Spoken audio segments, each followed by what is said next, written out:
Bueno, buenas tardes. Espero que todos se encuentren bien, derivado de la emergencia que a nivel mundial plantea la pandemia declarada por la OMS y ante la suspensión de las clases presenciales. Vamos a tratar de utilizar algunas otras herramientas para que ustedes no pierdan este tiempo que no estamos recibiendo clases presenciales y puedan ponerse al día en los temas del curso. Se recordarán ustedes que el último día de clases estuvimos hablando del tema de la prueba.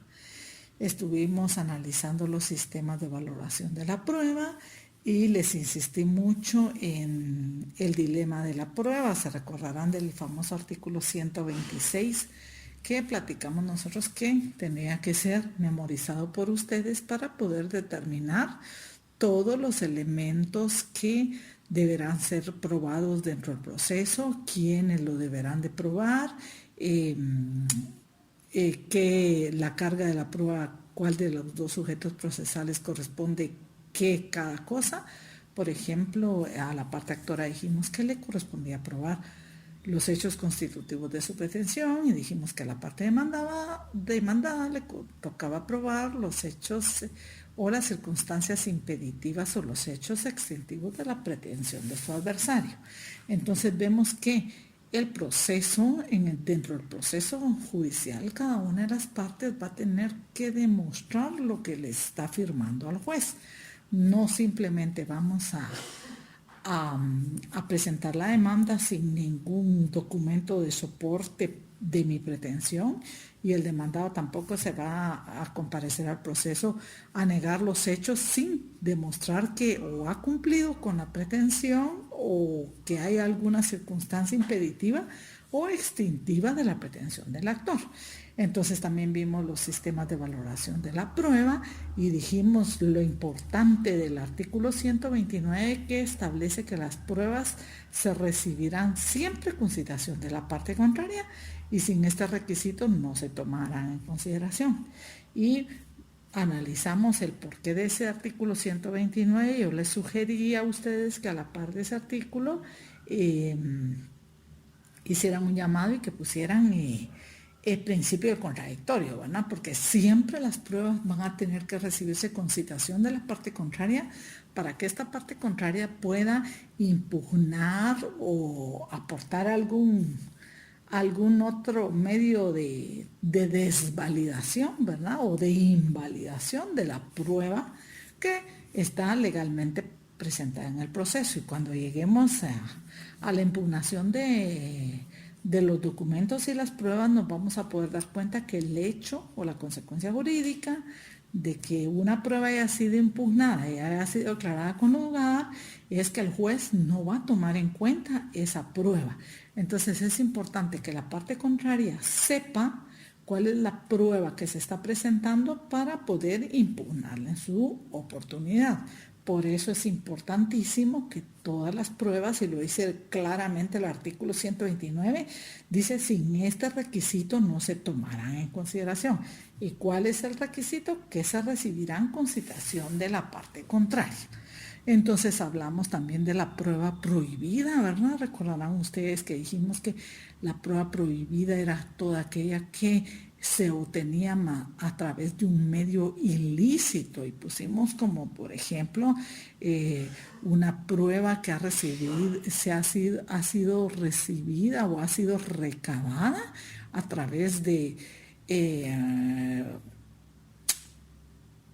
algún tipo de tortura, ¿verdad? Y vimos que en el Código Procesal Penal o en la doctrina procesal penal también establece esto de la prueba prohibida, la prueba obtenida con violencia, ¿verdad? Como existe una doctrina fundamental que analiza este tipo de prueba y dice que la prueba que se ha recibido ilícitamente no deberá ser tomada en consideración por el juez, y tenemos que esta doctrina se denomina la doctrina de la fruta del árbol prohibido, ¿verdad? Entonces ustedes lo analizarán en su curso de procesal penal, pero lo tenemos nosotros contemplado también como prueba prohibida, ¿verdad? Igual hablamos que la libertad probatoria la contempla nuestro Código Procesal Penal, más no la contempla nuestro Código Procesal Civil y Mercantil, y nos ciñe a todos los medios de prueba que establece el artículo 128 del Código Procesal Civil y Mercantil. Y así, en ese orden de ideas, vamos a analizar también que las formas de producción de la prueba, a ustedes se les envió, y eso lo tienen en la ficha número 16 que les fue enviada oportunamente. Y en ella vemos las formas de producción de la prueba. Dentro del proceso hay 3 formas a través de las cuales se puede producir la prueba. Una de ellas es por percepción propia del juez, o sea, es un modo directo de que el juez tenga contacto con los hechos que se encuentran controvertidos dentro del proceso. Y les pongo el ejemplo del reconocimiento judicial, porque el juez tiene percepción propia de los hechos que las partes les están narrando en la demanda o en su contestación de la demanda. Luego tenemos por representación. Y aquí les pongo de ejemplo la prueba documental. O sea, se ingresa por representación al proceso los documentos. O sea, toda la prueba documental se ingresa al proceso por representación, porque los documentos están en un soporte, ya sea papel, ya sea un disco compacto, una prueba grafotécnica o cualquier otro tipo de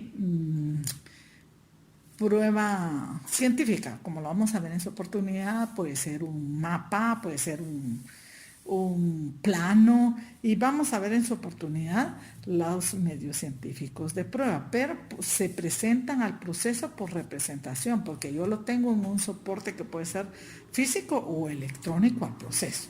Y luego tenemos otra forma de producción de la prueba, que es la forma por deducción. Y dentro de este tipo de producción de prueba tenemos las presunciones legales y humanas, que las vamos a ver un poquito más adelante, pero son todas aquellas presunciones, como su mismo nombre lo indica, que se derivan de todos los hechos probados dentro del proceso. Así vemos que las legales son las que establece la ley, por ejemplo, claramente en el artículo del Código Civil, que dice que los hijos nacidos dentro del matrimonio se presumen como hijos del matrimonio, ¿verdad? Salvo prueba en contrario. Y vemos así pues que hay también procesos para poder impugnar la paternidad. Y las presunciones humanas son las que el juez, ¿verdad?, pues tiene a través de su conocimiento cotidiano, y que pueden en determinado momento pueden ser absorbidas en el proceso, pero siempre y cuando éstas se deriven de todos los hechos que se encuentran probados dentro del proceso. Continuando con la clase, vemos que el artículo 136 nos habla de las preguntas adicionales. La parte que promovió la prueba puede presentar otras preguntas que el juez calificará antes de dirigirlas al absolvente en la misma diligencia. Entonces vemos que en el caso que les referí yo en el audio anterior, que el juez debe ser muy meticuloso al calificar las posiciones o preguntas, y si estas no se refieren a un hecho controvertido, si tienen más de 2 hechos, si están dirigidas en sentido afirmativo, el juez deberá descalificarlas. Entonces, en el momento de que se termina la diligencia, la parte que promovió la prueba puede presentar otras preguntas. Entonces, aquí puede hacer el replanteamiento de las preguntas que el juez descalificó por no llenar los requisitos del artículo 133, o puede plantear las preguntas adicionales que considere pertinentes dadas las respuestas de la parte que está articulando, que está absorbiendo las respuestas. Si hay un hecho que se desee aclarar o o la parte que promovió la prueba hay un hecho que considera que es importante para el proceso y que debe quedar plasmado dentro del mismo, puede presentar las preguntas adicionales que considere pertinentes. Luego el artículo 136 establece que absueltas las posiciones, el absolvente tiene derecho a dirigir otras preguntas al articulante. Es decir, la persona que contestó las preguntas tiene derecho de pedirle al articulante que él conteste otras preguntas. Y dice el artículo 136 que a cuyo fin puede exigir con 24 horas de anticipación, por lo menos a la fecha señalada para la diligencia, que éste se haya presente y la diligencia no se llevará a cabo si no comparece al articulante y así lo pide el absolvente. Entonces, puede, al terminar la diligencia, la parte que está absolviendo o contestando las preguntas, pedirle al juez con 24 horas de antelación que la otra parte se encuentre presente en la diligencia porque le va a dirigir otras preguntas. Si esta parte no se encuentra presente, él puede solicitar que la diligencia no se lleve a cabo ese día, porque como ustedes recordarán, hablamos que en el artículo 130 establece que todo litigante está obligado a declarar bajo juramento en cualquier estado del juicio en primera instancia y hasta el día anterior al de la vista en la segunda. Por eso dijimos que se denominaba prueba privilegiada. Es decir, si la otra parte solicita que el absolvente se encuentre presente el día de la diligencia y este no llega y él pidió que la prueba no se diligencie, no quiere decir que la prueba nunca se va a diligenciar, porque vimos que es una prueba privilegiada. Entonces se puede volver a reprogramar la prueba, ya sea en primera instancia o en la segunda instancia, hasta un día antes del día de la vista, ¿verdad? Entonces vemos que el artículo 137 nos habla de qué requisitos se deberán hacer constar en el acta correspondiente y vemos que se deberá hacer constar el nombre de todas las personas que intervinieron en la diligencia, así como el de sus abogados y su número de colegiado correspondientemente, y deberá ser leída por el secretario y firmada por las personas que intervinieron en la misma, si supieran firmar. Si no supieren firmar o no quieren firmar, se hará constar en esta diligencia, ¿verdad?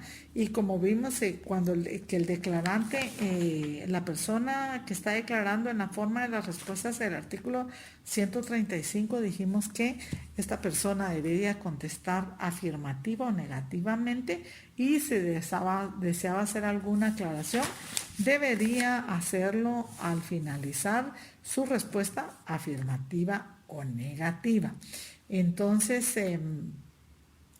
el declarante si el declarante se refiere en sus preguntas a las constancias de sus libros, serán tenidos como parte de aquella, porque como vemos, pues el articulante, la persona que está declarando, puede auxiliarse de algún documento única y específicamente para auxiliar a su memoria.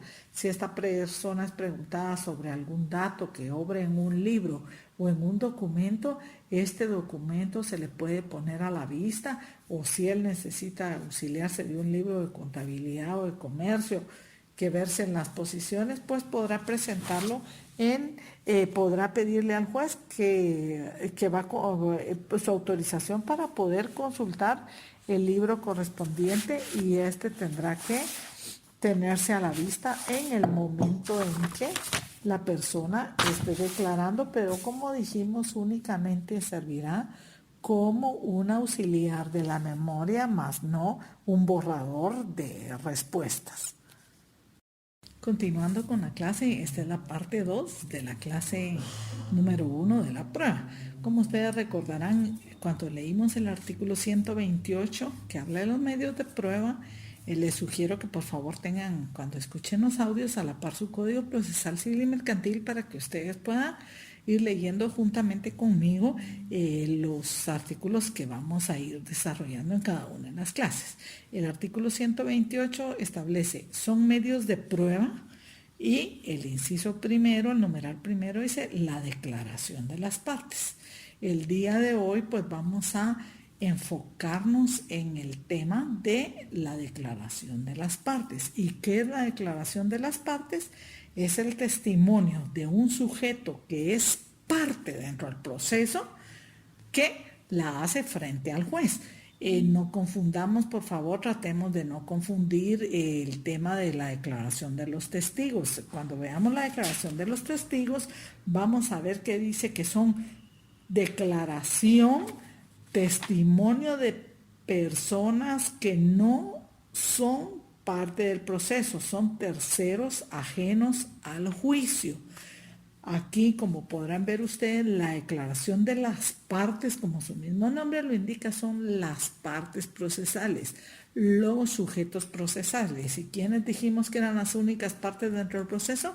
El actor y el demandado. Ahora vimos que el tema de los terceros, cuando hicimos la vinculación, los terceros van a coadyuvar a la parte actora o van a coadyuvar a la parte demandada, y cuando veamos las tercerías vamos a ver cómo los sujetos, los terceros que comparecen dentro del proceso quedan vinculados a la parte a la que ayudan, pero en este momento no lo vamos a ver, solo yo necesito que a ustedes les quede claro que la declaración de las partes, únicamente los sujetos procesales, actor y demandado, van a ser quienes van a prestar este tipo de prueba dentro del proceso. Y el artículo 131, pero ojo, para cuando yo propongo la declaración de las partes, lo voy a tener que hacer siempre con la misma fórmula del artículo 129. Voy a pedir yo que con citación de la parte contraria, el juez tenga como prueba la declaración de la parte que yo estoy pidiendo dentro del proceso. Sin este requisito del artículo 129, ninguna de las pruebas se va a poder verificar. Entonces, el artículo 130 dice que todo litigante está obligado a declarar bajo juramento en cualquier estado del juicio en primera instancia y hasta el día anterior al de la vista en la segunda, cuando así lo pidiera el contrario, sin que esto suspenda el curso del proceso. Como se dieron cuenta ustedes, dice en cualquier estado del juicio y hasta el día anterior de la vista en segunda instancia. Esta se denomina prueba privilegiada porque se puede recibir en cualquier estado del proceso en primera instancia o hasta en segunda instancia, un día antes del día de la vista en el proceso de segunda instancia. Nuestro Código Procesal Civil y Mercantil solo establece dos pruebas privilegiadas y esta es una de ellas. Así que por favor, a la par del artículo 130 me van a poner prueba privilegiada, ¿verdad? Porque esta prueba es privilegiada por el hecho de poderse proponer en cualquier estado del proceso. Continuamos leyendo. Para que la declaración sea válida, el artículo 130 estamos leyendo, ¿va? Para que la declaración sea válida es necesario que se haga ante juez competente. Tiene que ser el juez que está conociendo el proceso, o cuando el juez no pueda realizar la diligencia por X o Y motivo, va a comisionar a otro juez para que éste la reciba, pero va a existir la comisión y que la está ordenando un juez competente. Dice la última parte del artículo 130, la misma parte no puede pedirse más de una vez posiciones sobre los mismos hechos. O sea que como abogados litigantes tenemos que ser tan cuidadosos de que propongamos la prueba únicamente sobre los hechos que conciernen al proceso. Yo he de ponerles como ejemplo pues que en algunos casos cuando plantean excepciones previas, piden la prueba de declaración de las partes y resulta que se verifica y cuando el proceso ya está abierto a prueba, ya el proceso en sí, las la contestación de la demanda y las excepciones perentorias, vuelven a pedir la prueba. Pero en este caso muchas veces se rechaza la prueba porque ya se verificó una primera prueba y como el juez no puede determinar, porque vamos a ver que las posiciones o preguntas se presentan en plica, la otra parte va a tener que demostrarle al juez y decirle que no son las mismas preguntas, porque no recaen sobre los mismos hechos, pero si se trata de un mismo proceso, lo más probable es que sí vayan a recaer sobre los mismos hechos y que el juez las va a tener que rechazar en el momento de abrir la plica. Vamos a ver que las preguntas se deben presentar en una plica, es decir, un sobre que va debidamente sellado. Así nuestro artículo 131 habla de la citación y dice: el que haya de absolver posiciones será citado personalmente a más tardar 2 días antes del señalado para la diligencia, bajo apercibimiento de que si dejare de comparecer sin justa causa, será tenido por confeso a solicitud de parte. Para ordenar la citación es necesario que se haya presentado la plica que contenga el pliego de posiciones o preguntas, ¿verdad? El tema de las posiciones es sinónimo y sinónimo de preguntas, ¿verdad? El cual quedará bajo reserva de la Secretaría del Tribunal. Es decir, cuando se pide la prueba, inmediatamente se tiene que presentar con la solicitud, con el memorial de solicitud de la prueba, se tiene que presentar la plica, es decir, el sobre debidamente sellado donde va el pliego de posiciones o preguntas que se dirigirá en su momento procesal a la parte que deba de declarar. Y como vemos, dice, será citado personalmente a más tardar 2 días antes del señalado para la diligencia, bajo el apercibimiento de que si dejare de comparecer sin justa causa, será tenido por confeso. Cuando hablamos de justa causa, vamos a ver que la persona que tiene que declarar puede excusarse, es decir, va a justificar su inasistencia para no comparecer a la audiencia, pero tiene que ser por un motivo legalmente justificado. Si es por enfermedad, pues va a tener que acompañar el certificado médico que ampare que dicha persona ese día se encontraba enferma y tiene que ser una enfermedad que a criterio del juez pues amerite la justificación de la incomparecencia a la audiencia señalada, porque si no la consecuencia jurídica que va a tener es que se le declare confeso. ¿Y qué es el que se le declare confeso? Que es como que esta persona se hubiera presentado y hubiera dicho sí a todas las preguntas que le dirige a la parte que pide su absolución de posiciones dentro del proceso. Continuamos con el tema de la prueba. Estamos en la parte número 4 de la prueba y estamos en la prueba de declaración de las partes. Luego el artículo 135 del Código Procesal Civil y Mercantil nos habla de la forma de las respuestas. Dice: la contestación debe ser afirmativa o negativa, es decir, me tiene que contestar sí o no antes y de las que dé podrá agregar explicaciones que estime convenientes o las que el juez le pida.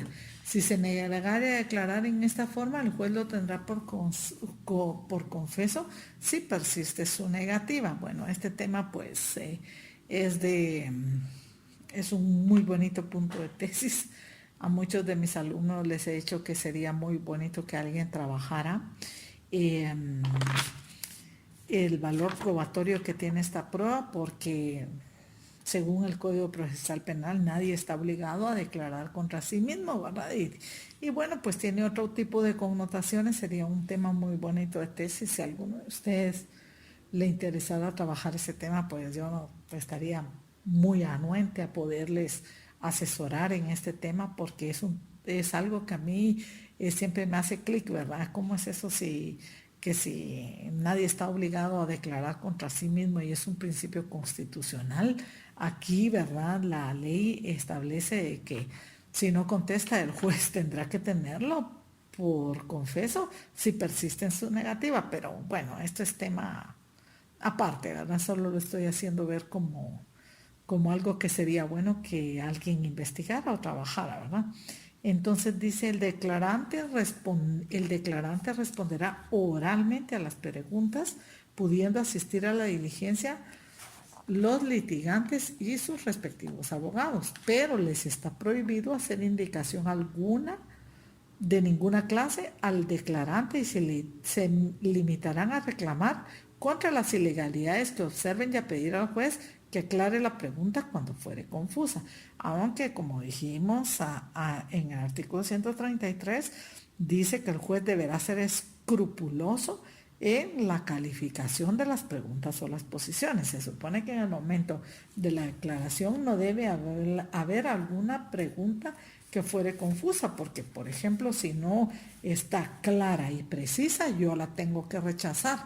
Pero esto no impide que la persona que está pidiendo la declaración pueda hacer una pregunta adicional refiriéndose al mismo tema de la pregunta que yo rechacé, pero haciendo un replanteamiento de la misma.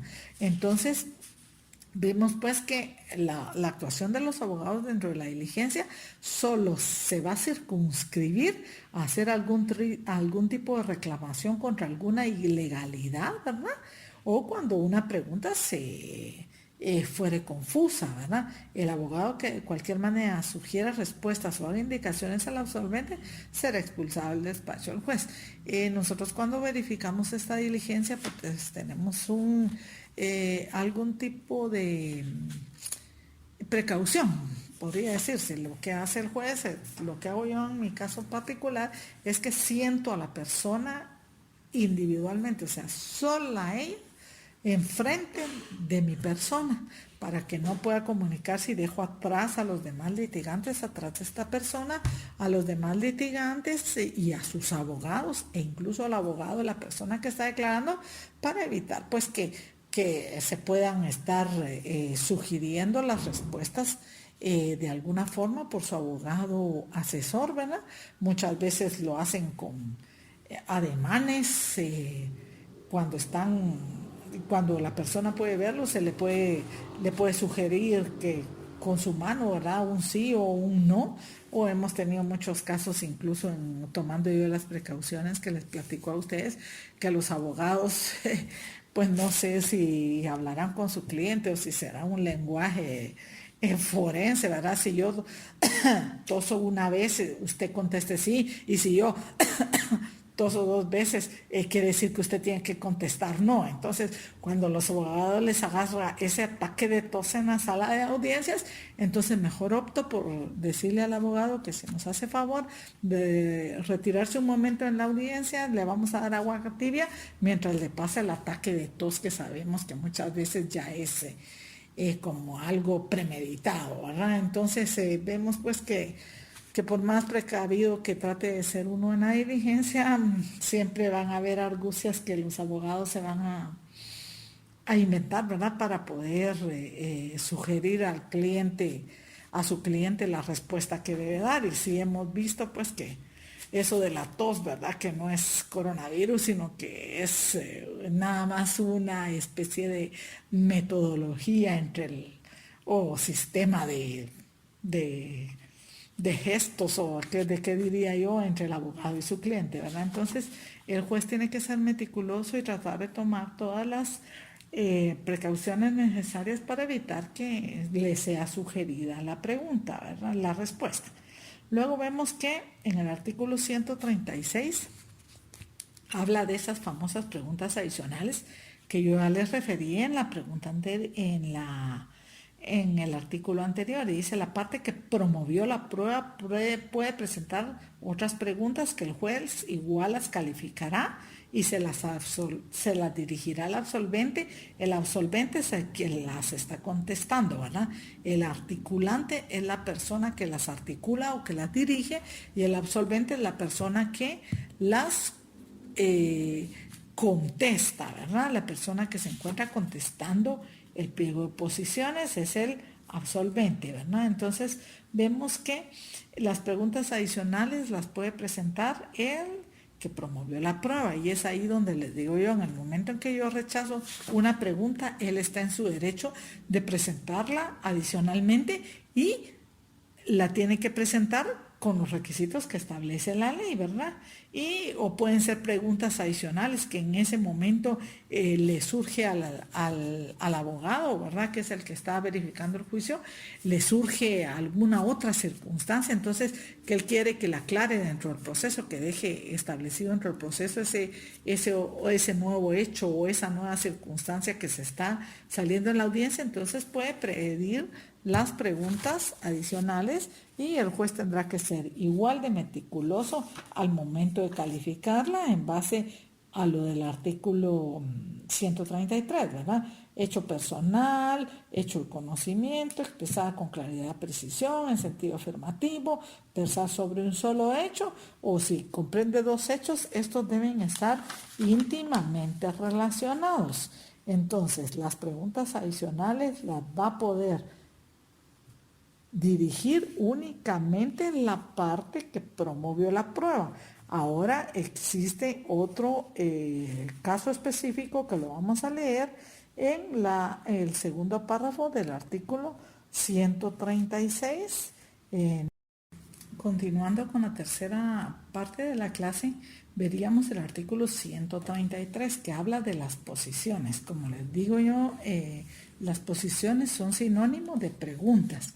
Y dice el artículo 133 que las posiciones o preguntas, ¿verdad? Para que les quede mucho más claro, versarán sobre hechos personales del absolvente o sobre hechos que sean del conocimiento, o sea, o sobre el conocimiento de un hecho, expresadas con claridad y precisión. O sea, dos requisitos específicos de las posiciones o preguntas deben ser que versen sobre hechos personales del absolvente o de su conocimiento y que deben estar expresadas con claridad y precisión y además en sentido afirmativo, es decir, las preguntas tienen que referirse a un hecho personal del absolvente.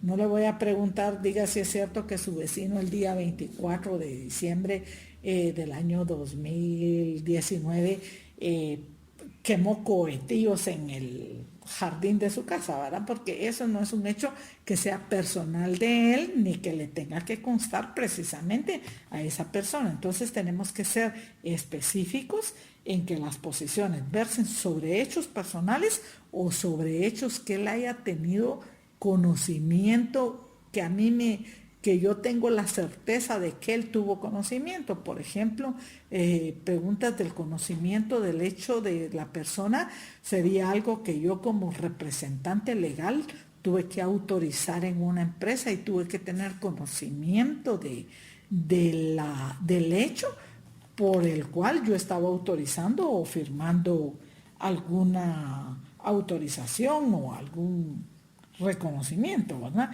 Y luego tenemos que cada posición debe de versar sobre un solo hecho. Dos hechos pueden comprenderse en una misma cuando estén íntimamente relacionados.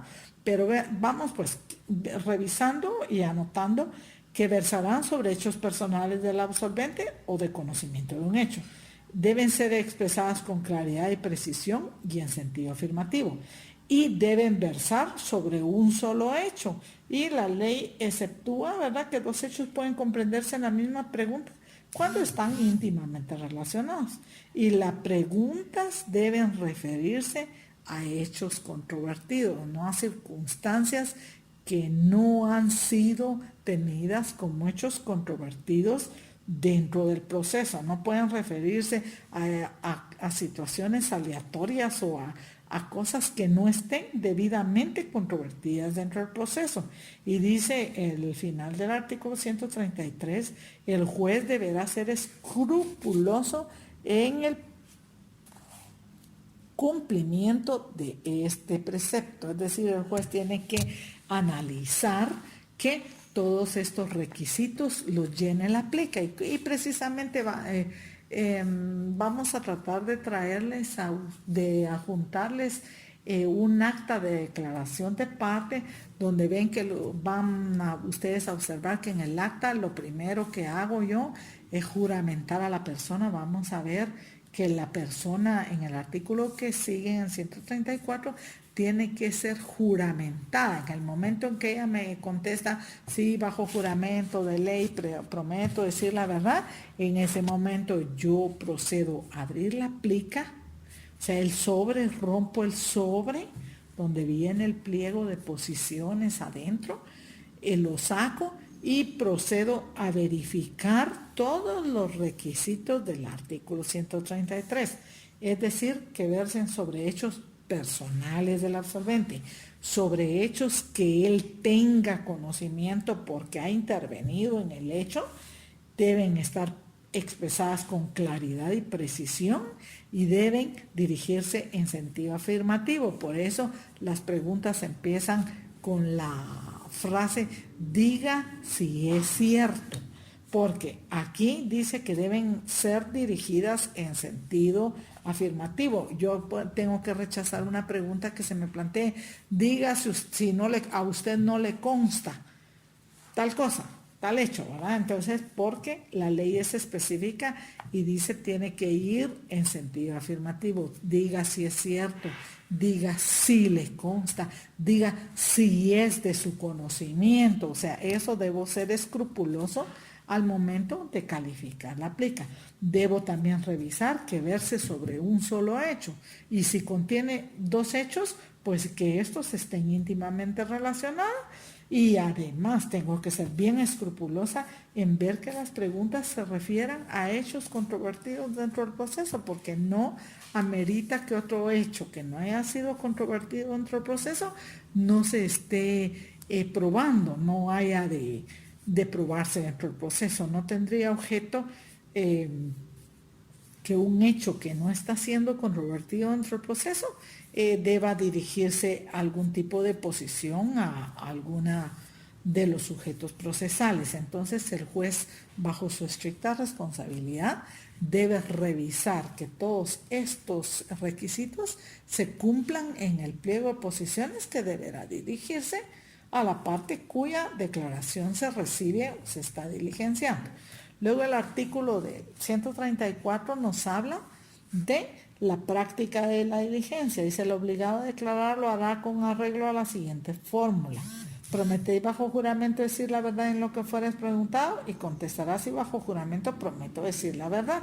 A continuación, yo le debo hacer saber lo relativo al delito de perjurio, que lo tenemos contemplado en el artículo 459 del Código Penal, que ustedes lo leerán en su oportunidad, que dice: comete perjurio quien ante autoridad competente jurar es decir la verdad y faltaría a ella con malicia, y la sanción legal correspondiente tengo que hacérselo a ver para que proceda esta parte a dirigirse con la verdad dentro del proceso, ¿verdad? Entonces, recibido este juramento, el juez abrirá la plica y calificará las preguntas dirigiendo las que reúnan los requisitos del artículo anterior. Entonces vamos a poder observar en un acta de declaración de parte cómo la persona es juramentada para que prometa decir la verdad, porque si no lo hace, le advierto en la diligencia, usted estará cometiendo el delito de perjurio, que está sancionado con pena de prisión y pena de multa, y le leemos el artículo 459 del Código Penal, ¿verdad? Entonces, la ley nos dice que debemos juramentarla para que se conduzca con la verdad dentro de la diligencia. Luego, a continuación, dice, si fueren varios los que hayan de declarar al tenor de un mismo interrogatorio, las diligencias se practicarán separadamente y una a continuación de la otra, evitando que los que declaren primero se comuniquen con los que han de declarar después. Entonces tenemos pues que los juramentamos, los identificamos en el acta y luego los sacamos de la sala de audiencias, y primero ingresa uno, luego ingresa otro, y así sucesivamente cada quien va declarando conforme al pliego de posiciones que se presenta en su oportunidad. Continuando con el tema de la declaración de los testigos, ya dijimos que cualquier persona que haya cumplido 16 años de edad es apta para ser testigo, ¿verdad?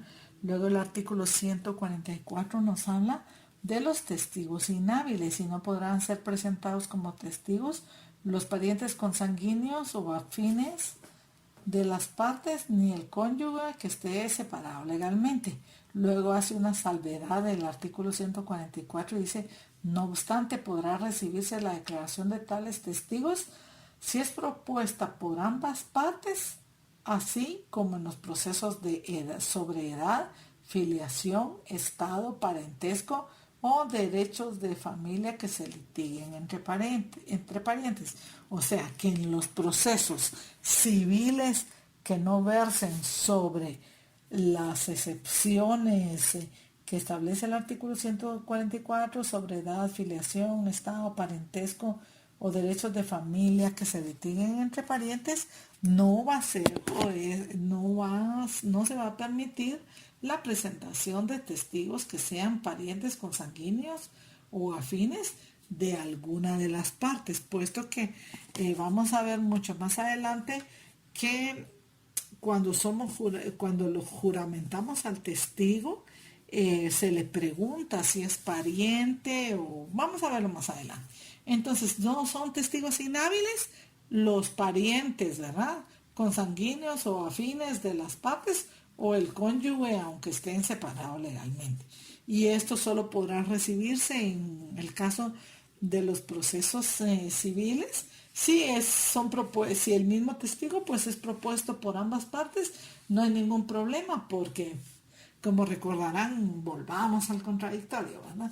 Que el artículo 129 dice que todas las pruebas se recibirán con citación de la parte contraria y sin este requisito no serán tomadas en consideración.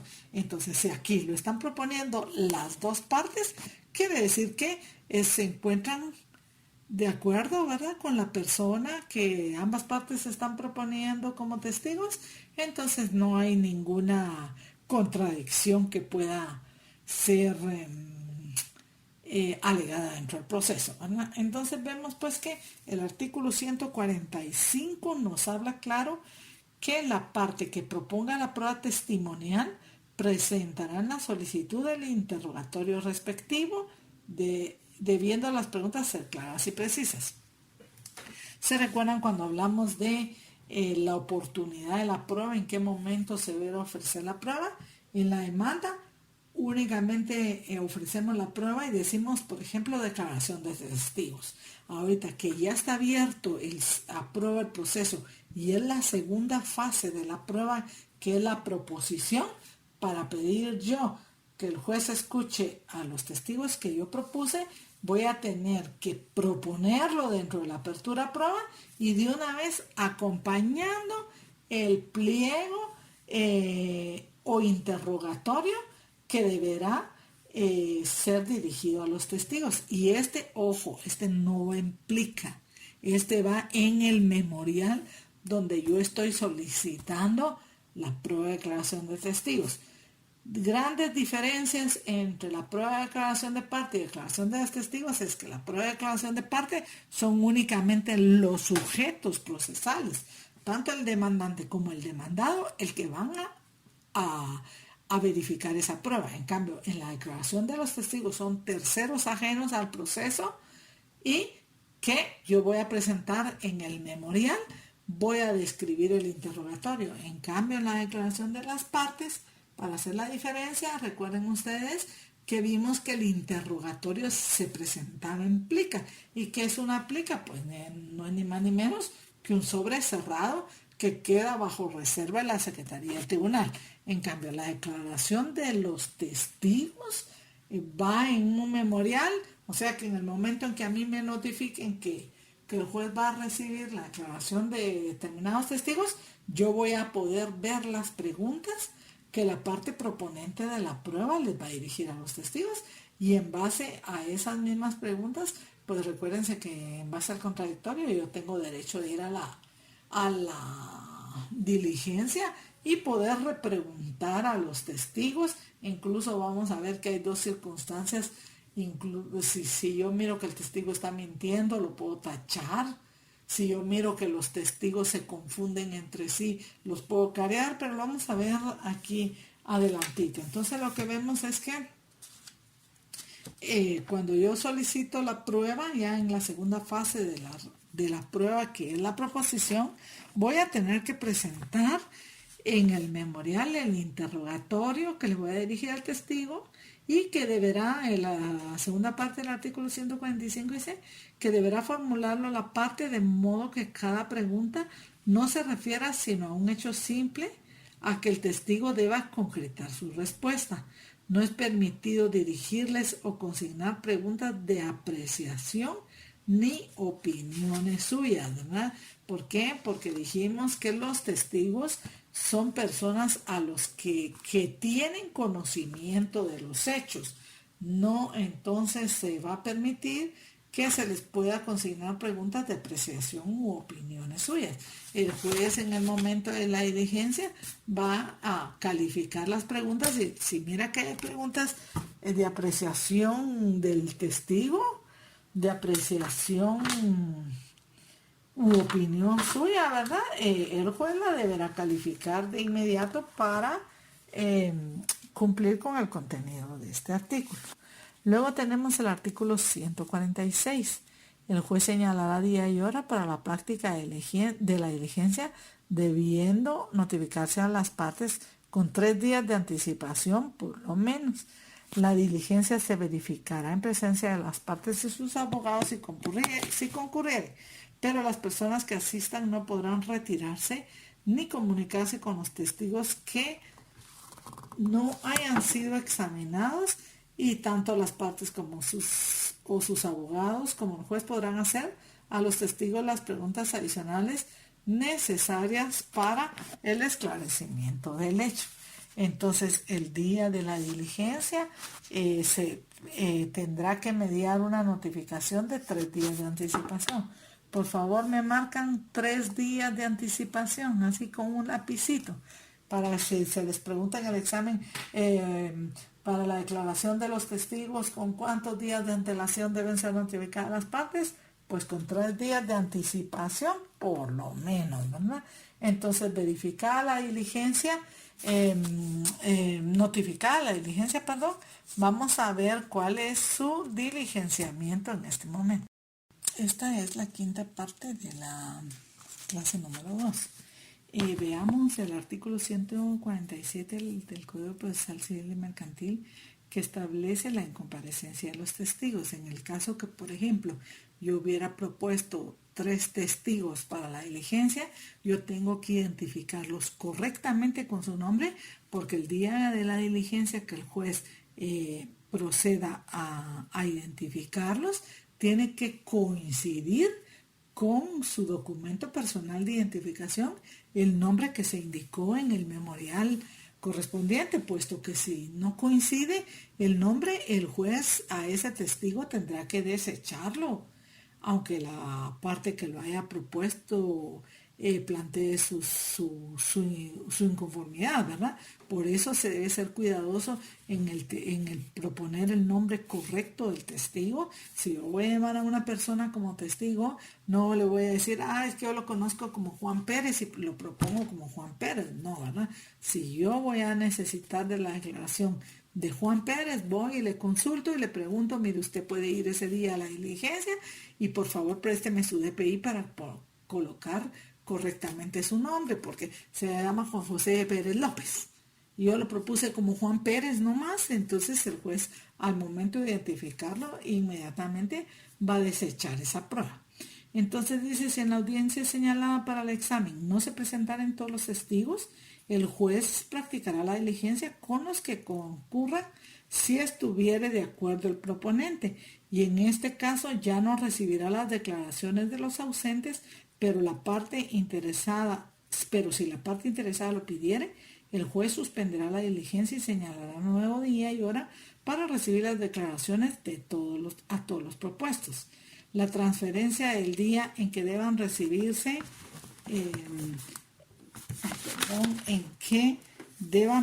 las declaraciones podrá concederse por una sola vez.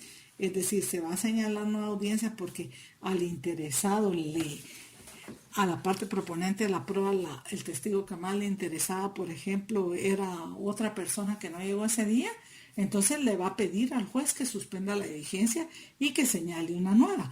Pero en el caso de que le diga, mire señor juez, renuncio al testigo que estaba propuesto, entonces el juez sí recibirá las declaraciones y hacemos constar en el acta que la parte que propuso la prueba, pues renuncia a la declaración de parte de los testigos que no comparecieron identificándola, ¿verdad? Pero si esta parte que propuso la prueba le interesa que sí se escuche al testigo, entonces le propondrá al juez que suspenda la diligencia y el juez señalará por una única vez otra audiencia, ¿verdad? Y si estos no comparecen, pues se verificará únicamente con los que comparezcan, haciéndole ver a la parte interesada que deberá renunciar a la prueba del testigo que no compareció. Luego tenemos el artículo 148 que nos habla de las generales de la ley. Y ojo, escuchen esto, o por favor léanlo porque yo sé que ustedes tienen su código a la par, ¿verdad? Dice, aunque las partes no lo pidan, en el interrogatorio ese que se presentó en memorial que ya les platiqué en la segunda fase de la prueba en la proposición cuando se propone el testigo, aunque no vengan las preguntas, el juez obligadamente le tendrá que preguntar sobre sus generales de ley.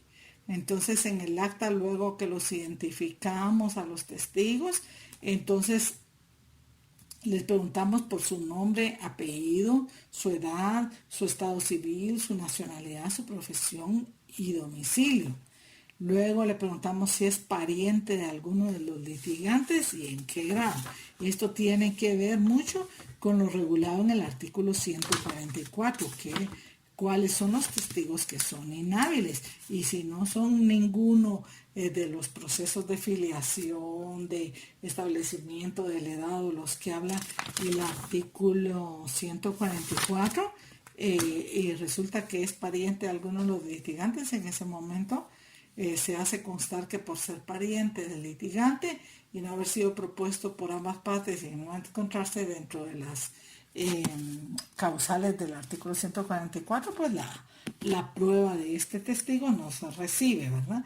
Porque se le va a preguntar si es pariente de algunos litigantes y en qué grado, si tiene interés directo o indirecto en el pleito o en otro semejante, si es amigo íntimo o enemigo de alguno de los litigantes, si es trabajador doméstico, dependiente, acreedor o deudor de alguno de los litigantes o si tiene algún otro género de relación con ellos.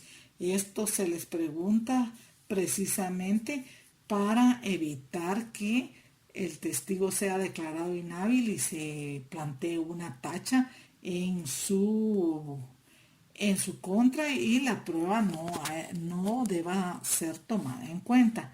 En laboral tenemos, en los procesos laborales, tenemos muchas veces este tipo de problemas porque resulta que el patrono propone como testigos a personas que laboran para él, ¿verdad? Entonces, en este caso, pues son testigos inhábiles y el juez de inmediato al hacer la aplicación del artículo 148 que habla de las generales de ley, va a tener que rechazar a ese testigo porque la otra parte pues demuestra que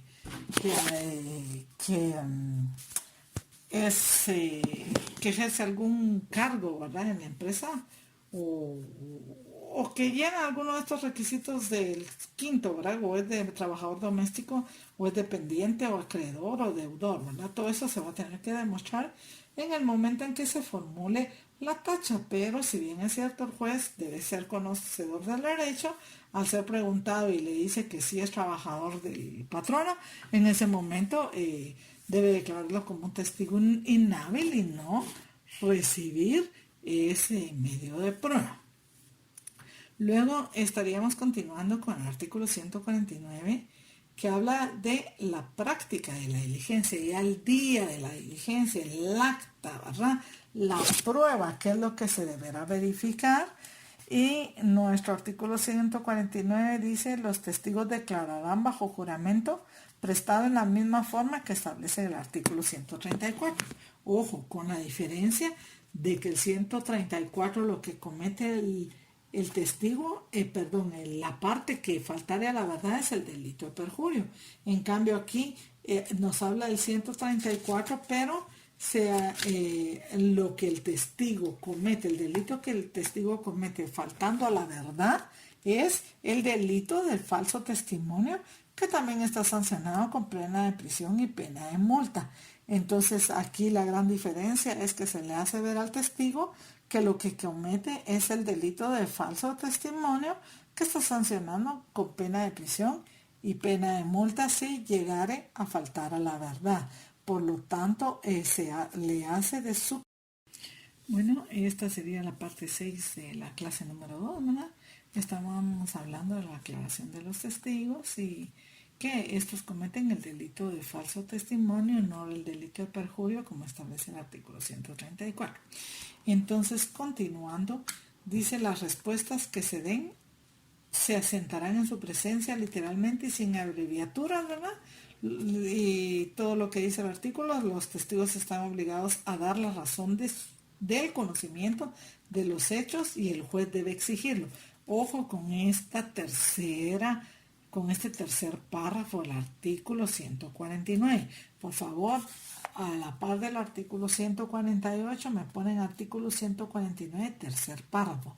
Porque aunque las partes no lo pidan, los testigos siempre serán preguntados por las generales de ley y por la razón de su dicho. O sea, por esto que establece el tercer párrafo del artículo 149. Dice: los testigos están obligados a dar la razón del conocimiento de los hechos y el juez debe exigirlo aunque no se pida en el interrogatorio. Entonces, dos requisitos que debe llevar la declaración de los testigos, aunque no las pidan las partes, es preguntarles sobre sus generales de ley y preguntarles sobre la razón del conocimiento de los hechos. ¿Y en qué consiste esto? Pues cuando ya el testigo ha declarado en el acta, ya le tomé sus generales de ley, ya contestó todas las preguntas que fueron calificadas procedentes del interrogatorio oportunamente formulado, al finalizar le pregunto yo al testigo: por favor, puede dar la razón de su dicho. Y muchos no me entienden qué es eso, entonces me toca explicarles: miren, esto lo que quiere decir es que ¿por qué usted conoce los hechos que está declarando? ¿Por qué usted está declarando el día de hoy? Entonces dicen: bueno, me constan los hechos porque yo soy vecino del señor fulano de tal, ¿verdad? Me constan los hechos porque el día del accidente o hecho de tránsito yo me encontraba tomando una Coca-Cola en la tienda de la esquina y pude observar el hecho de tránsito o los acontecimientos que ocurrieron ese día. Lo importante en este caso es que nos diga el testigo por qué le constan los hechos que él está declarando, ¿verdad? Porque por lo regular el interrogatorio lo dirigen los abogados para que el testigo conteste sí o no y de ahí no pase. No es pregunta abierta, es una pregunta cerrada. Claro que no dice la ley que deba ser una pregunta cerrada como en caso contrario a las posiciones, ¿verdad? Que es pregunta cerrada. Se recordarán que dijimos que tendrá que contestar afirmativo o negativamente y si deseare agregar algo, lo hará al finalizar su contestación afirmativa o negativa.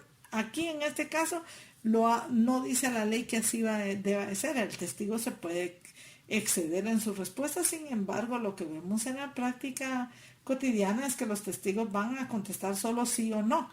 Y cuando le preguntamos sobre la razón de su dicho, pues porque conocen a la persona o tienen que explicarle al juez por qué es que se encuentran declarando ahí y por qué es que les constan los hechos, ¿verdad?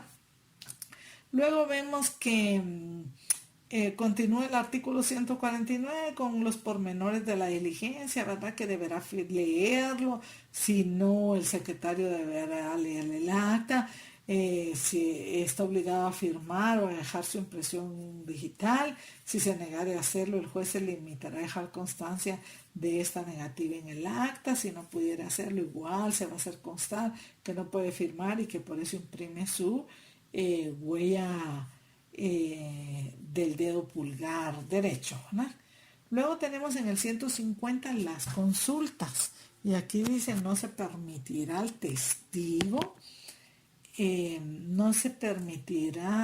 testigo, leer ningún papel o escrito para contestar.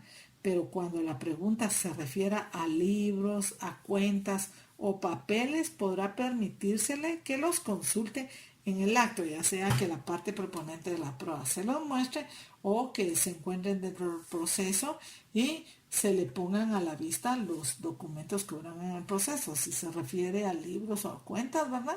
Él tendrá que utilizarlos para el auxilio de su memoria, pues puesto que no puede llevar en la memoria todas, por ejemplo, todas las partidas de un libro de contabilidad, ¿verdad? Luego tenemos en el 151 las repreguntas que se formulen al testigo deben versar sobre los hechos relatados por el testigo y se dirigirán inmediatamente que conteste el interrogatorio. Si se presentaren antes de la diligencia, quedarán bajo reserva de la Secretaría del Tribunal. Y luego el juez calificará la procedencia de las repreguntas.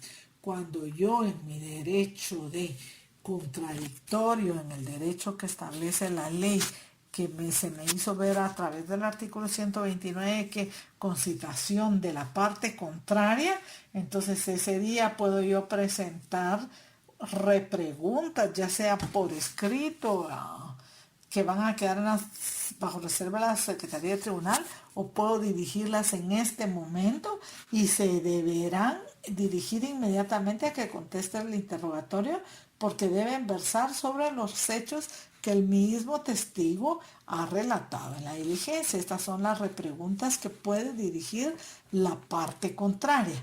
Luego tenemos el careo, que es otra de las cosas extraordinarias en este tipo de diligencia, y el careo procede cuando las declaraciones de los testigos sean contradictorias. Entonces, cuando los testigos se declaren de forma contradictoria, van a poder ser careados y el juez dispondrá la forma de practicar esta diligencia. Luego, considero importante que también tratemos el tema de la declaración por informe, ¿verdad? Que vemos que también cuando se trata de empleados de la declaración de diplomáticos establece una forma dentro del código.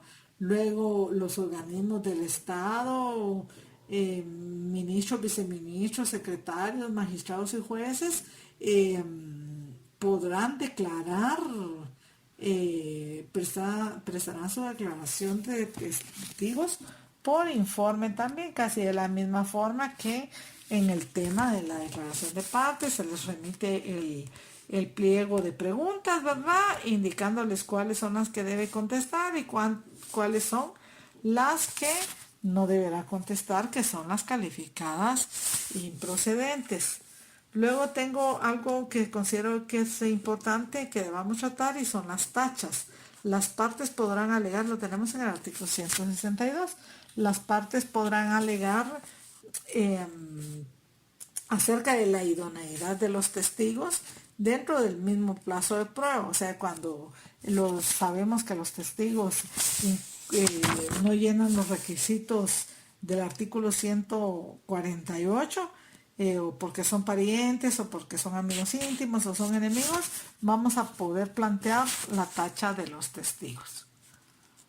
En este punto del artículo 132, que habla de la confesión a través del representante o el apoderado, vemos que en las sociedades anónimas por lo regular tienen varios representantes legales, pues cuando las sociedades anónimas son sociedades grandes, tienen incluso hasta 5 representantes legales, ¿verdad?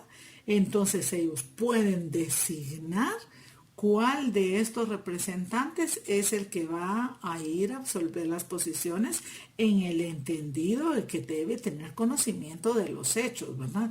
Pues si no, la consecuencia jurídica sería que se le declare confeso. Entonces el representante legal que va a ir a absolver las posiciones tiene que ser asesorado por el contador de la empresa, por el abogado litigante, ¿verdad? Para ponerlo en conocimiento de los hechos del proceso, sobre todo los hechos controvertidos, y muchas veces pues llegan una hora antes de la diligencia la señalada, que se haya señalado los representantes legales, y piden revisar el proceso para estar bien enterados de las preguntas que van a responder. Entonces vemos pues que los representantes, la sociedad puede comparecer a contestar las posiciones, a prestar declaración de parte a través del representante legal que ésta designe. Como les digo, es parte de la funcionalidad de una sociedad anónima, ¿verdad? Que tenga una persona que la represente, y algunos casos pues son varias personas quienes los representan.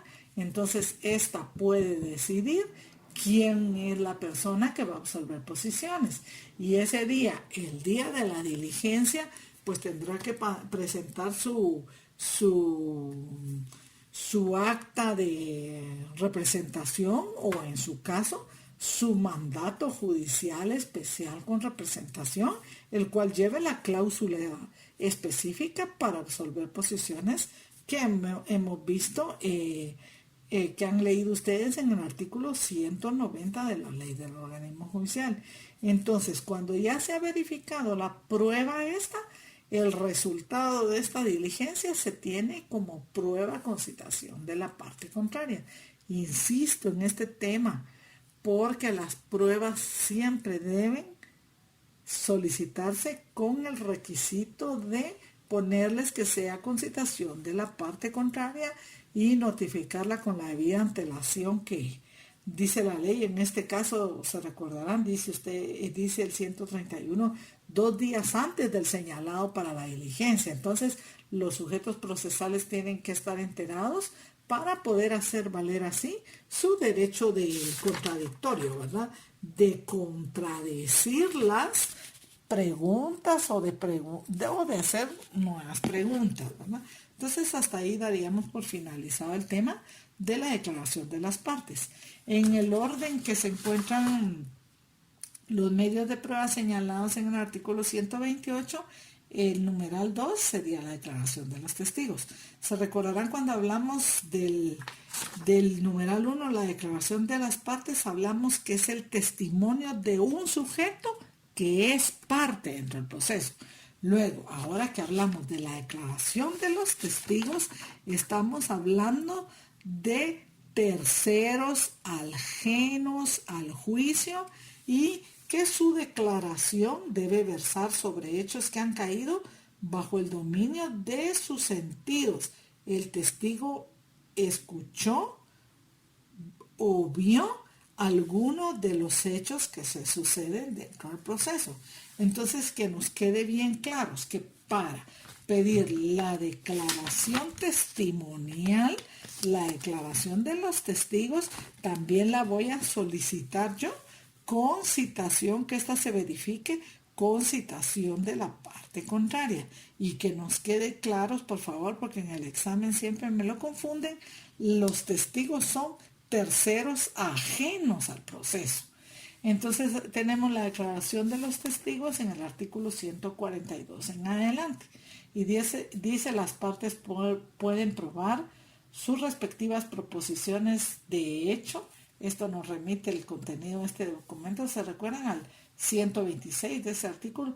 De las partes pueden probar sus respectivas proposiciones de hecho por medio de testigos en los casos que la ley no requiere especialmente otro medio de prueba.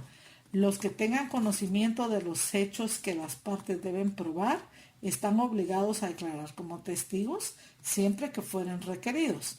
El juez les impondrá los apremios legales que juzgue convenientes si se negaren a declarar sin justa causa.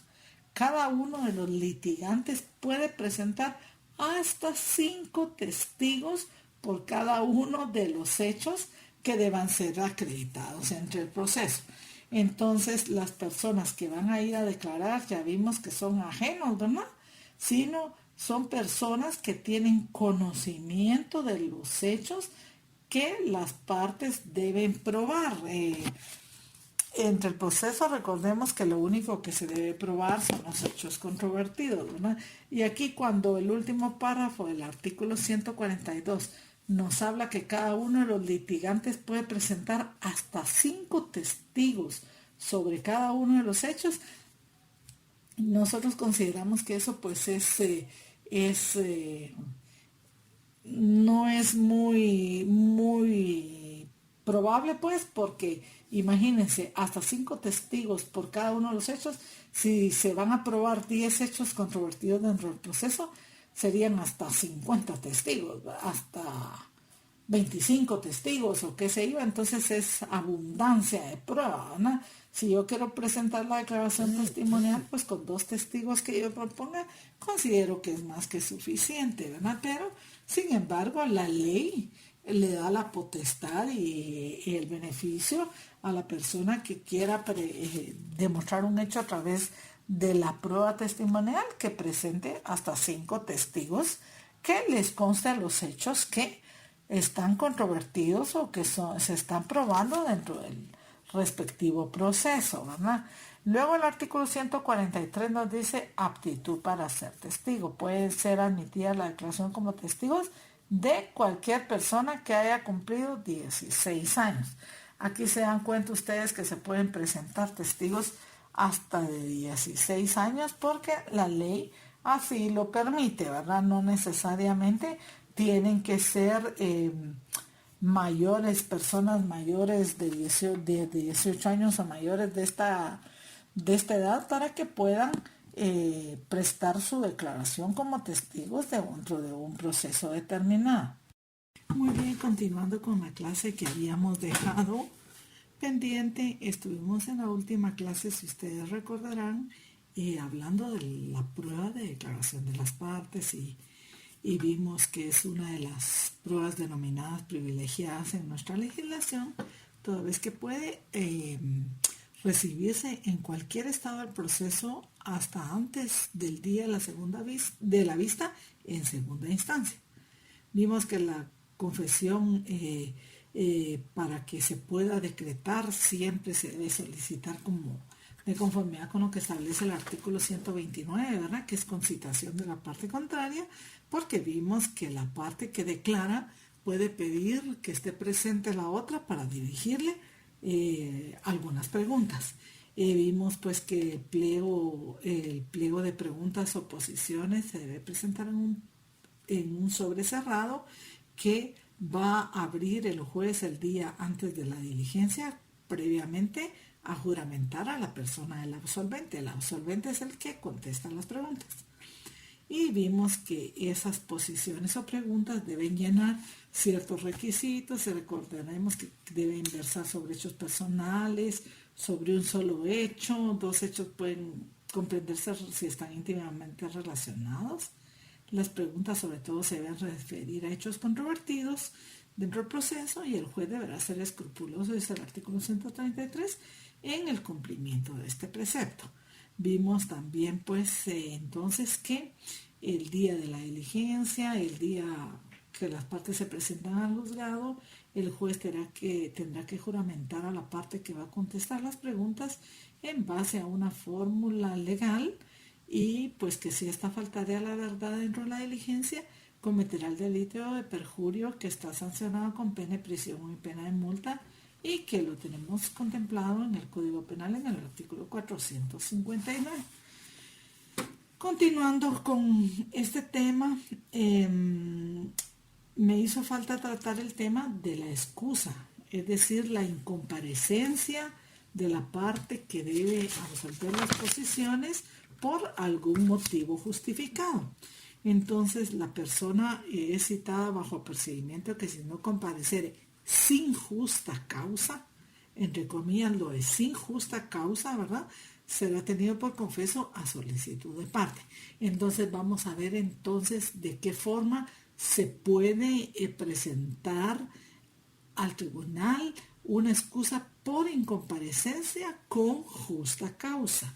El artículo 138 del Código Procesal Civil y Mercantil nos habla del caso de incomparecencia por enfermedad y dice: en caso de enfermedad legalmente comprobada, Aquí remarquen lo de legalmente comprobada. Ojo, les recuerdo que debemos tener el código a la par de nosotros cuando escuchemos los audios, toda vez que vamos a ir señalando determinados aspectos dentro del mismo que a mi criterio es necesario que usted lo remarque.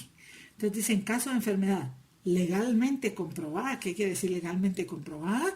Que yo no voy a ir y le voy a decir al juez, mire, yo no vine porque yo tenía gripe, o yo no vine porque yo tenía hepatitis, o yo no vine porque tenía X o Y enfermedad.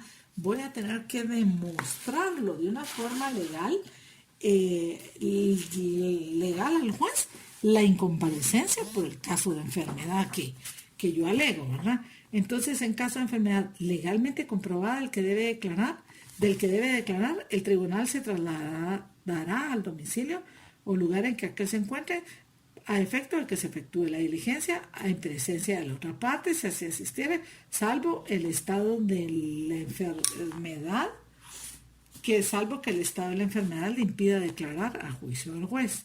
Luego el segundo párrafo dice, a tal efecto, el interesado deberá justificar su inasistencia con 2 horas de antelación a la señalada.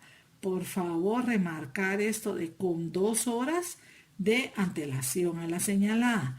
Si, por ejemplo, la audiencia se señaló a las 10 de la mañana, la parte que necesita presentar su justificación al tribunal va a tener que hacerlo a las 8 de la mañana en punto, ¿verdad? Cuando el tribunal está abriendo sus puertas, porque dice 2 horas de antelación. Si, por ejemplo, la audiencia fuera señalada a las 8:30, tendrá que presentar su justificación un día antes, ¿verdad? Porque a las 8:30 ya estaría media hora más de la hora laboral, entonces tendría que presentarlo un día antes. Y esta parte de que si fuera legalmente comprobada, el tribunal se trasladará al domicilio o lugar en que se encuentre.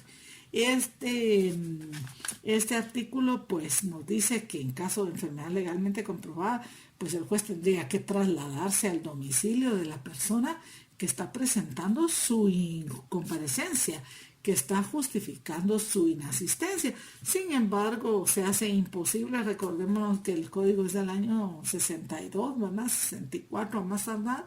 El número de personas que habitaban la República de Guatemala era muy escaso, entonces el juez inmediatamente podía efectuar ese traslado. Lo que en la actualidad se hace es que, como es una prueba privilegiada, ya dijimos, si se puede celebrar en cualquier estado del proceso, señalamos una nueva diligencia apercibiéndole que en caso de enfermedad legalmente comprobada, deberá esta justificarla y además deberá indicar el lugar en que se encuentre a efecto de dar cumplimiento a este artículo 138. Es decir, que el juez se traslade al domicilio que él está señalando, donde se encuentra recluido, donde se encuentra postrado por enfermedad, y el juez se pueda trasladar y la otra parte igual, ¿verdad? Y poder verificar la diligencia. Como les digo, esto es un caso muy especial, ¿verdad? Porque desde el momento en que le decimos a la persona, le apercibimos de que si no señala lugar dentro del perímetro del tribunal, donde tiene su sede del tribunal de conformidad con el artículo 79, se le declarará confeso. Muchas de las personas pues no quieren que el juez llegue a donde se encuentran recluidos, porque la mayor parte de las excusas pues son unas excusas infundadas, ¿verdad? Que tal vez consiguen un médico que les extienda, porque, ojo, para legalmente comprobar la enfermedad, tiene que ir un certificado médico. Es decir, el médico tratante, recuérdense que él en el certificado está diciendo que el paciente se encuentra enfermo.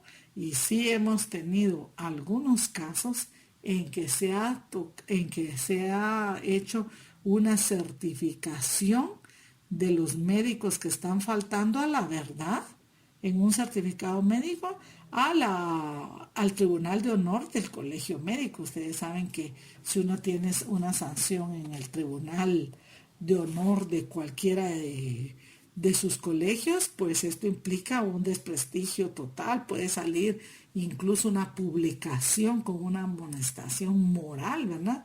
Y qué vergonzoso sería que los médicos, ¿verdad?, fueran sancionados públicamente, porque eso les hace perder su prestigio. Entonces, con este tema estaríamos agotando la incomparecencia por enfermedad en los casos de la declaración de las partes. Esta es la clase 2 y esta es la segunda parte. Como recordarán, en el artículo 130 dice: todo litigante está obligado a declarar bajo juramento en cualquier estado del juicio en primera instancia y hasta el día anterior al de la vista en la segunda. Hemos visto también que que las demandas pueden ser planteadas contra personas individuales o físicas y jurídicas o colectivas. Y dentro de las personas jurídicas, pues lógicamente tenemos las asociaciones, las sociedades mercantiles y el Estado, ¿verdad? Y todas sus entidades descentralizadas, autónomas y autónomas. Autónomas y descentralizadas, ¿verdad? Entonces, estas personas, ¿cómo declaran dentro del proceso? En la plataforma esta de Classroom que proporcionó la facultad, se les envió a ustedes un documento que es precisamente el documento que consiste en el decreto ley 126/83, que habla sobre la declaración de parte o confesión del Estado o de todos los funcionarios de entidades autónomas, semiautónomas y descentralizadas. Este documento, por favor, lo van a tener que leer, puesto que se trabajará también un laboratorio. Sin embargo, también se les mandó en PDF la ley de tribunales de familia, que es así fijo, les vamos a dejar el día lunes a martes a más tardar para que ustedes lo contesten en línea y lo remitan el día viernes antes de las 5 de la tarde, y eso pues va a generar un punteo que determinaremos cuántos laboratorios son los que ustedes están trabajando en estos días que está cerrada la facultad, para que se le pueda dar una ponderación de segundo examen como parte del segundo examen parcial, ¿verdad? Porque si esto continúa, pues el segundo examen parcial, van a tener que realizarlo ustedes en la plataforma de Classroom en línea. Pero les aviso de una vez que ya están esos documentos a su disposición para que ustedes hagan el favor de leerlos o descargarlos o imprimirlos, no sé qué es lo que van ustedes a hacer. Del decreto 126/83, pues es solo una hojita. No es mucho, pero la ley de tribunales de familia sí son como 4 o 5 hojitas, que sí, por favor, empiécenlas a leer desde ya, porque se va a trabajar en línea un laboratorio y esto va a tener que ser subido a la plataforma el viernes antes de las 5 de la tarde, creo que se puso la hora, no recuerdo exactamente. Bueno, entonces continuamos y dijimos que la declaración de las partes, cuando es personal, le es aplicable todo lo que acabamos de leer nosotros del artículo, ¿verdad? 133, 134, etcétera, etcétera. Sin embargo, si es de un funcionario del público o de alguna entidad del Estado, la prueba de declaración de las partes, como van a poder ustedes leer en ese decreto ley 126/83, se va a tener que hacer mediante informe. ¿Y qué es lo que hacemos el día de que nos piden la prueba?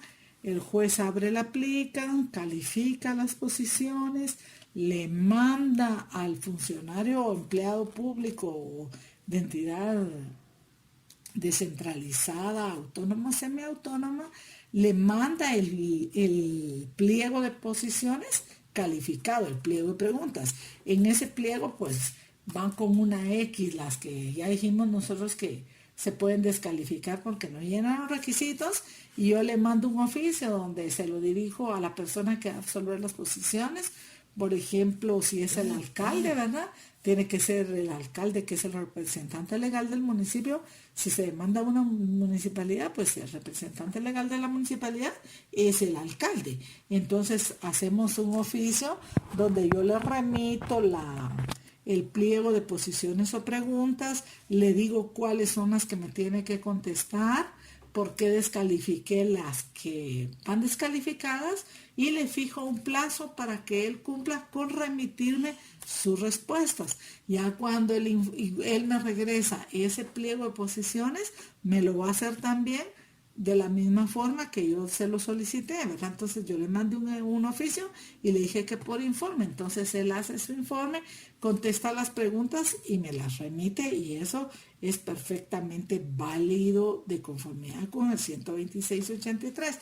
Si ustedes leen la exposición de motivos o el considerando de este decreto, van a ver que sí tiene su lógica, pues que si es el Estado el que se demanda, no pueden los ministros de Estado, ¿verdad? O los alcaldes no tienen tiempo para andar en este tipo de diligencias, entonces se les concede este privilegio que, bueno, sí es un privilegio porque no tienen que salir de su oficina ni llegar a un tribunal, ¿verdad? Sin embargo, pues tienen que responder las preguntas que el juez les requiera que responda. Entonces ya vimos que el Estado o el funcionario público o de entidad autónoma, semiautónoma y descentralizada, pues va a rendir su informe su declaración de parte a través de un informe.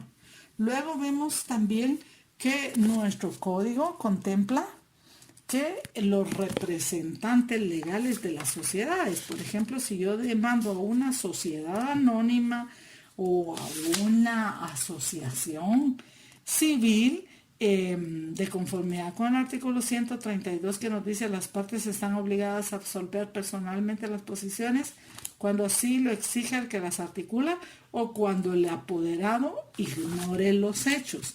Es permitido articular posiciones al mandatario que tenga cláusula especial para absolverlas. Por favor, lean en este punto su ley del organismo judicial, el artículo 190 en adelante, que habla de cuáles son las obligaciones y los requisitos para ser mandatario judicial, y vamos a ver que la ley del organismo judicial establece que para absolver posiciones se necesitan facultades expresamente autorizadas por el mandante. Entonces es necesario que ustedes lean esto, porque también vamos a ver si logramos trabajar o yo creo que ustedes ya trabajaron en ese laboratorio, pero en este momento no muy lo recuerdo. El tercer párrafo cuarto párrafo, dice: si se pidiere que absuelva posiciones una entidad jurídica cuya representación legal la tengan varias personas, dicha entidad designará al que deba contestarlas. Luego dice: por los menores de edad prestarán declaración sus representantes legales. Sin embargo, si se trata de mayores de 16 años, el articulante podrá pedir que la diligencia se practique con el menor en presencia de su representante legal. Y el último párrafo dice: si el que debe absolver posiciones estuviera fuera del lugar del juicio, el juez podrá comisionar para la práctica de diligencia al respectivo tribunal, ¿verdad? Acompañando la plica. Esto a través de un exhorto o de un despacho, como vimos que se puede comisionar o se puede delegar únicamente la jurisdicción por las formas que establece la ley del organismo judicial, y nosotros podemos comisionar al